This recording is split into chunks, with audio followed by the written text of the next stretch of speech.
Okay, good morning mga kamukila. So, Happy New Year po sa lahat, no? Ito yung kauna-unahan nating upload sa 2026 na video, na kung saan ang ipapaabot ko dito na video mga kamukila ay simplihan lamang po, no? Hindi naman tayo magaling, pero pinapakita natin dito sa abot ng ating makakaya na makapagpapaabot tayo ng dagdag kaalaman at talagang mapapakinabangan kahit simple lang. So, ang ipapaabot yung kaalaman sa inyo mga kamukila, malimit ko na itong dinidiskarte pero hindi ko pa lang muna ina-upload sa social media, no? Kasi iniobserbahan at ini-experience ko pa siya kung talagang usable ba talaga o epektibo ba talaga, no, itong ganitong klaseng diskarte. Ukol po sa mga pagpapalitada na kumakapak, no? Especially, ibig sabihin mga kamukil, kapag kinakatok mo yung palitada, pag may crack, tunog ano siya, ampaw, no? Parang ganon. So paano natin masusolusyonan? Babaklasin nga ba talaga natin? Tatanggalin ba yung unang palitada? Gagawa ng bago?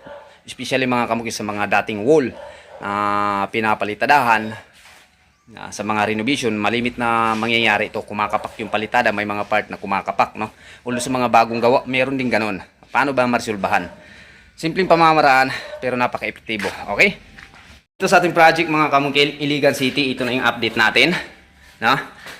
Halos nasa 70 to 80% na ako sa ating interior, no? Interior pa lang yung binabanata namin, ayan. Tapos yung pagpipintura, pag matapos ko to dito pagpipintura 100%, tapos na tayo dito sa loob, palabas na naman tayo. Iligan City project to mga kamugila, sa lahat ng aabang ng project, ayan. Gagawin natin itong counter quartz yung gamit natin. Balik tayo sa ating topic. Dahil nasa skim coating na ako mga kamukil, iba kasi yung taga batak natin ng skim coat, may nagbabatak ng skim coat first coating, pero kailangan kong i-supervise. So ngayon nag-check na ako sa mga wall mga kamukil na nagka-crack kasi renovation. Itong part dito mga kamukil, ayun ko napapansin nyo, may crack din siya, ayan o. Unang-una tinabasa ko siya ng grinder. Ngayon chinik ko kung bakit nagka-crack siya. Dalawa naman po yung reason dyan pag nagka-crack. Pag walang lindol, ibig sabihin concrete reaction, mga hairline cracking, normal yan. Pero kapag pangalawang gawin natin, i-check natin, katukin natin yung palitada, pag ampaw sa loob mga kamukil, yan, gawa natin ng paraan, no? So ano nga ba yung paraan? Tanggalin ba natin itong wall na to at papalitan sa pagpapalitada? O malamang ganun pa rin yung mangyayari kapag kaganyan. At din yung pangalawang disadvantage, magkakaroon na naman ng gastos si kliyente. So sa pamamaraan ko nito mga kamugel, wala tayong tatanggalin pero ibabalik natin yung buo niya, yung walang ampaw. Ayan, kung napapansin nyo, yan mga kamugel, dito na part, hanggang dito yan kanina. Ito mga kamugel, may binutas na ako. So una kong ginawa dito mga kamugel, pinadaanan ko muna ng diamond disc itong nagka-crack, na. Ngayon, binutas ko siya ng pa-slanting. Ito lang yung gagawin natin, napakasimple lang. Binutas ko siya ng pa-slanting. Tapos, gumawa ako ngayon ng battle, no? Although may mabibili sa online nito, iwan ko lang kung mayroon. Basta ako, nag-DIY na lang ako na pwede kong diskartehan to. So ngayon, ang gagawin natin dito mga kamugil, o ginagawa ko dito, kung saan yung mga part na umaampaw, dito kasi na part umaampaw to kasi dating palitada do, tapos may kulay. Ang ginawa namin, tinanggal yung kulay, tapos tiniktikan, tapos niribukadahan.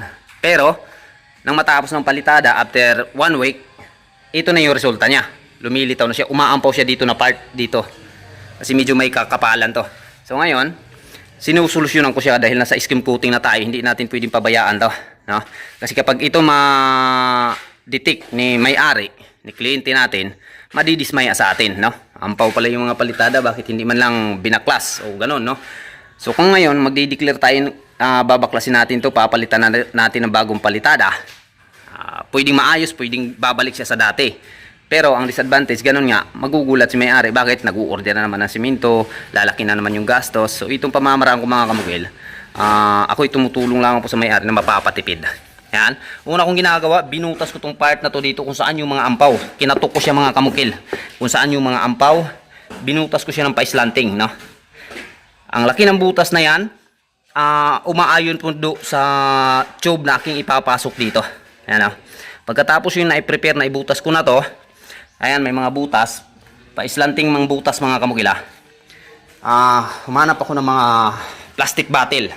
Yun yung ginagamit ko. Ito siya.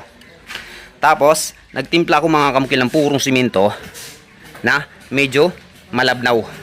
Yan. Ito na yung diskarte ko. Ito muna yung iuuna natin. Medyo malabnaw siya.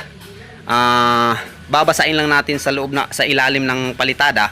Ang kasunod nito mga kamukil, medyo malapot na purong simento yung ihahalo natin. So, ang ginawa ko dito mga kamukil, unang-una, dahil may mga dulo, ulo ako ng no more nails dito na naka-tube. Ito yung DIY ko, no? Manap ako ng mga plastic bottle, tapos ginamit ko tong dulo ng tube ng no more nails. Ayan, ganito lang kasimple. Binutas ko yung butas ng takip ng plastic bottle, tapos ayan na siya, no? Ayan. So ngayon, dito natin ilalagay yung malabnaw na simento tinimpla natin para i-pump natin doon sa loob. Tapos anuhin natin mga kamukil, check natin na kailangan mas maraming plastic bottle, mas maganda, hindi lang isa, para medyo mapabilis yung trabaho. So ngayon, try natin to mga kamukil. Ganito lang kasimple, no? Yan, simpleng pamamaraan mga kamukil, pero napaka-epektibo nito.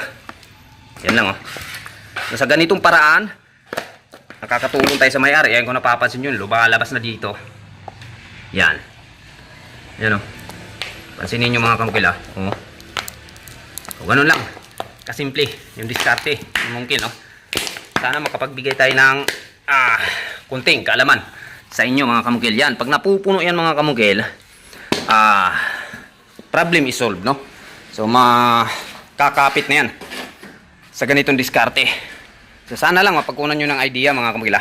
Mamaya, check natin kung gumagana ba talaga.